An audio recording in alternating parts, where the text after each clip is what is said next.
சிறையிலிருந்து பிள்ளையான் கொடுத்த வாக்குமூலத்தால் சுற்றி வளைத்த சிஐடி. முன்னாள் ஜனாதிபதி மஹிந்த ராஜபக்சவின் ஒருங்கிணைப்பு அதிகாரி இனிய பாரதி கைது. இனிய பாரதியின் கைதை அடுத்து மாட்டிக்கொண்ட மற்றுமொரு நபர் கருணாவின் நெருங்கிய சகா எனவும் பேச்சு.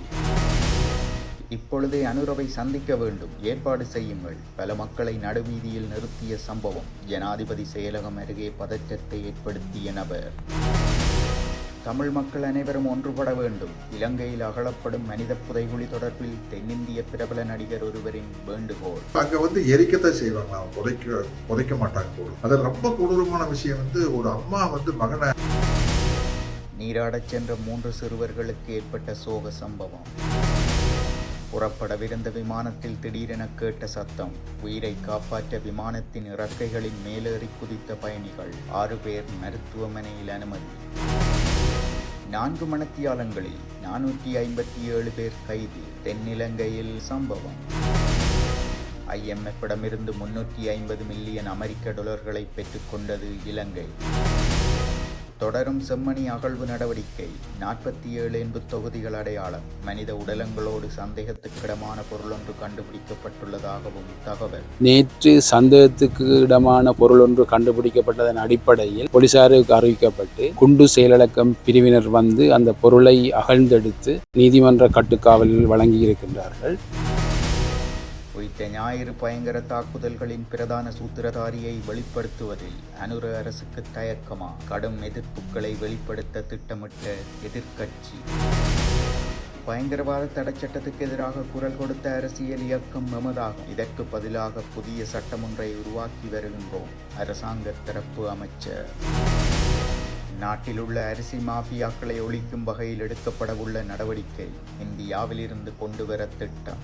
அமைச்சரின் அறிவிப்பு. மகாவலி குடியேற்ற திட்டத்தின் மூலம் தமிழ் மக்களின் 600 ஏக்கர் பூர்வீக நிலங்கள் பறிபோகும் அபாய நிலை. சத்தமில்லாமல் குடியேற்றப்படும் நடவடிக்கை. தமிழ் தேசிய மக்கள் முன்னணி காட்டம். இரவு வேளையில் வீட்டோடு அடித்து செல்லப்பட்ட மக்கள். வெளிநாடொன்றில் நடந்த பாரிய அனர்த்தம்.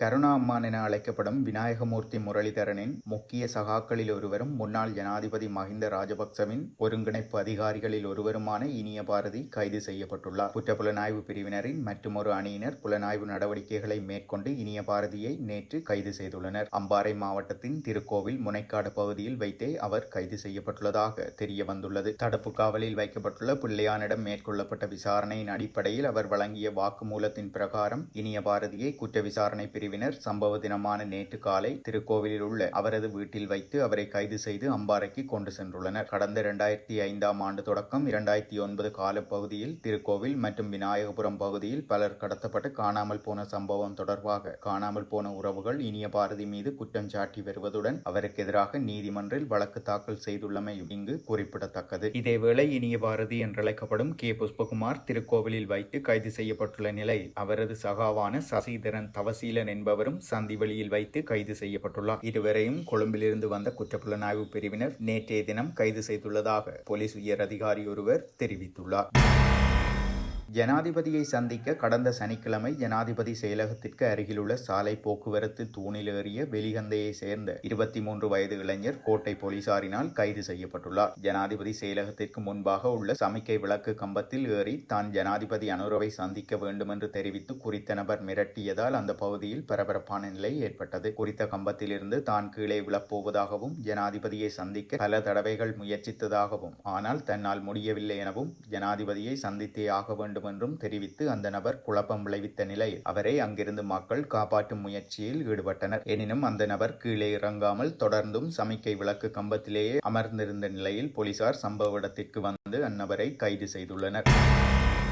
தென்னிந்திய பிரபல நடிகர் சத்யராஜ் இலங்கையில் தற்பொழுது நடைபெற்று வரும் சிந்துபாத்தி செம்மணி மனித புதைகுழி அகழ்வுகள் தொடர்பாக காணொலி ஒன்றை வெளியிட்டுள்ளார். தமிழீழ பகுதியில் அமைந்திருக்கும் யாழ்ப்பாணத்துல செம்மணிங்கிற ஊர்ல சித்துப்பாத்திங்கிற பகுதியில ஒரு மனித புதைகுழியிலிருந்து சடலங்கள் மீட்கப்பட்டிருக்கு. எலும்பு கூடுகள் கூட இருக்கலாம். பார்க்கும்போது ரொம்ப வேதனையா இருந்தது, ரொம்ப கோரமா இருந்தது, ரொம்ப கோபமா இருந்தது, அதிர்ச்சி அளிக்கக்கூடிய விதமா இருந்தது. அது அனைத்தும் தமிழ் மக்களுடைய உடல்களாகத்தான் இருக்கும் என்பது ஆணித்தரமான அனைவருடைய கருத்தும் கூட. ஏன்னா யுத்த காலத்துல அந்த பகுதி சிங்கள ராணுவத்தினுடைய கட்டுப்பாட்டில் தான் இருந்ததா சொல்லப்படுது. அப்புறம் அது அங்க எரிக்கத்தான் செய்வாங்க, புதைக்க மாட்டாங்க. அது ரொம்ப கொடூரமான விஷயம். ஒரு அம்மா மகனை அணைச்சபடி ஒரு எலும்பு கூடு கிடைச்சிருக்குது.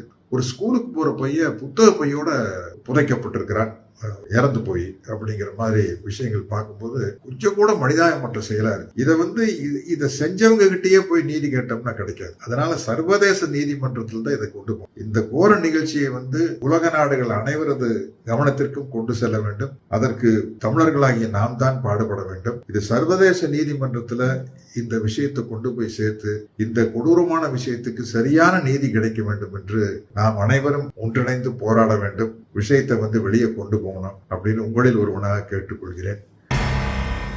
மட்டக்களப்பு வாகரை பனிச்சங்கேணி பாவியில் நீராடச் சென்ற 3 சிறுவர்கள் நீரில் மூழ்கி உயிரிழந்துள்ளதாக போலீசார் தெரிவித்துள்ளனர். குறித்த சம்பவமானது நேற்று இடம்பெற்றுள்ளதாக தெரிவிக்கப்படுகிறது. உயிரிழந்த மூவரும் 10 மற்றும் 11 வயதுடையவர்கள் என போலீசார் தெரிவித்ததோடு மூவரின் சடலங்களும் மீட்கப்பட்டுள்ளதாக தெரிவிக்கப்படுகிறது. ஸ்பெயின் நாட்டின் பால்மடி மயோர்கா விமான நிலையத்திலிருந்து புறப்பட தயாராகவிருந்த விமானத்தில் தீ எச்சரிக்கை ஒலித்ததால் பயணிகள் தங்கள் உயிரை காப்பாற்ற விமானத்திலிருந்து குதித்த சம்பவம் பரபரப்பை ஏற்படுத்தியுள்ளது. மான்செஸ்டர் நோக்கி புறப்படவிருந்த ரைனர் நிறுவனத்தின் போயிங் 737 விமானத்தில் தீயலாம் ஒலித்ததை அடுத்து பயணிகள் பீதியடைந்துள்ளனர். உடனடியாக அங்கு விரைந்த தீயணைப்பு குழுவினர் அவசர கதவுகள் வழியாக பயணிகளை வெளியேற்றும் பணியை தொடங்கியிருந்தனர். இருப்பினும் சில பயணிகள் குழுவினரின் அறிவுறுத்தல்களை கேட்காமல் பயத்தின் காரணமாக விமானத்தின் இறக்கைகளில் ஏறி அதிலிருந்து குதித்துள்ளனர். இதில் 18 பயணிகள் காயமடைந்துள்ளதுடன் இவர்களில் 6 பேர் மருத்துவமனையில் அனுமதிக்கப்பட்டனர். இந்த பரபரப்பான காட்சிகள் சமூக ஊடகங்களில் வைரலாக பரவி வருகின்றன.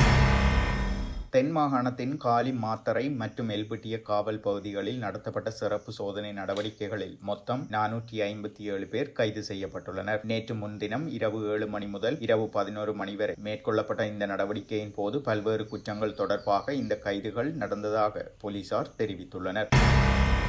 செம்மணி மனித புதைகுழியில் 2வது கட்டத்தின் 12வது நாள் அகழ்வு பணிகள் நேற்றைய தினம் முன்னெடுக்கப்பட்டது. அந்த வகையில் நேற்று வரை 44 எலும்புக்கூடுகள் முற்றாக அகழ்ந்து எடுக்கப்பட்டதுடன் 47 எலும்புக்கூடுகள் இதுவரை அடையாளம் காணப்பட்டுள்ளன. இதேவேளை கடந்த நாட்களின் அகழ்வுகளின் போது செம்மணியில் மனித உடலங்களோடு சந்தேகத்துக்கிடமான பொருளொன்றும் கண்டுபிடிக்கப்பட்டுள்ளதாக தெரிவிக்கப்பட்டுள்ளது. இது தொடர்பில் போலீசாருக்கு தகவல் வழங்கப்பட்டு குறித்த பொருளும் அகழ்ந்தெடுக்கப்பட்டுள்ளது. மேலும் குண்டு செயலிழக்க பிரிவினர் பொருளை பாதுகாப்பாக அந்த இடத்திலிருந்து அப்புறப்படுத்தி நீதிமன்ற கட்டுக்காவலில் வைத்துள்ளனர். குறித்த பொருள் ஆயுதத்தோடு காணப்படும் பெரலாக இருக்கலாம் என்ற சந்தேகம் ஏற்பட்டுள்ளதாகவும் அங்கிருந்து கிடைக்கும் செய்திகள் தெரிவிக்கின்றன. நாட்டில் உள்ள மாஃபியாக்களை ஒழிக்கும் வகையில் இந்தியாவிலிருந்து கீரி சம்பா அரிசியை ஒத்த GR ரக அரிசியை இறக்குமதி செய்வதற்கு எதிர்பார்த்துள்ளதாக வர்த்தக வாணிப அமைச்சர் வசந்த சமரசிங்க தெரிவித்துள்ளார். இதன்படி இந்தியாவிலிருந்து இறக்குமதி செய்யப்படும் அரிசி 1 கிலோகிராம் 250 ரூபாய்க்கும் குறைந்த விலையில் விற்பனை செய்யப்படும். இந்தியாவிலிருந்து 40,000 மெட்ரிக் டன் அரிசி இறக்குமதி செய்யப்படும் என அவர் தெரிவித்துள்ளார். சிறுபோக அறுவடையின் பின்னர் நாட்டில் அரிசிக்கு தட்டுப்பாடு ஏற்படாது. எனினும் சீரற்ற வானிலை மற்றும் ஏனைய காரணங்களால் அவை தடைப்படும் இடத்து அரிசி இறக்குமதி செய்யப்படும் என அவர் தெரிவித்துள்ளார். மகாவலி குடியேற்ற திட்டத்தின் மூலம் வவுனியா வடக்கில் புதிதாக தமிழ் மக்களின் பூர்வீக நிலங்கள் 600 ஏக்கர் பறிபோகும் அபாய நிலை ஏற்பட்டுள்ளதாக தமிழ் தேசிய மக்கள் முன்னணியினர் தெரிவித்துள்ளனர். வவுனியா வடக்கில் தமிழ் மக்களின் எல்லை கிராமங்களின் ஒன்றான வடிவைத்தகல்லு, திரிவைத்த குளம் மற்றும் அதற்கு கீழான 600 ஏக்கருக்கும் மேலான வயல் காணிகள் சிங்கள மக்களினால் தற்போது ஆக்கிரமிக்கப்பட்டுள்ளது. எந்த ஒரு வகையான காணி ஆவணங்களும் இல்லாமல் வனவள திணைக்களம் மற்றும் இராணுவத்தினரின் ஆதரவுடன் காடுகள் அழிக்கப்பட்டு குறித்த காணிகள் எல்லையோர சிங்கள மக்களினால் சத்தமில்லாமல் ஆக்கிரமிக்கப்படுகிறது என தற்போது குறித்த இடங்கள் உள்ளடங்கலாக 600 ஏக்கருக்கு மேற்பட்ட நிலங்கள், காடுகள் அழிக்கப்பட்டு பெரும்பான்மை சிங்கள மக்களால் கையகப்படுத்தப்பட்டு வருகின்றது எனவும் ஆட்சி மாறிய போதும் தென்னிலங்கை அரசாங்கத்தின் மனநிலையில் மாற்றம் பெறவில்லை எனவும் அவர்கள் தெரிவித்துள்ளனர். அமெரிக்காவின் டெக்சாஸ் நகரில் ஏற்பட்ட கடுமையான வெள்ளப்பெருக்கில் 15 குழந்தைகள் உட்பட 43 பேர் கொல்லப்பட்டதை அடுத்து மேலும் பலர் காணாமல் போயுள்ளதாக தெரிவிக்கப்படுகிறது. டெக்சாஸில் பெய்த பலத்த மழை காரணமாக இந்த அனர்த்தம் நிகழ்ந்துள்ளதாக அந்நாட்டு உத்தியோகபூர்வ தகவல்கள் கூறுகின்றன. சுமார் 45 நிமிடங்களுக்குள் குவாடலூப் நதி 26 அடி வரை உயர்ந்த நிலையில் அங்கு மிக அழிவுகரமான வெள்ளம் ஏற்பட்டு சொத்துக்களையும் பல உயிர்களையும் பறித்துள்ள சம்பவம் ஒன்று பதிவாகியுள்ளது.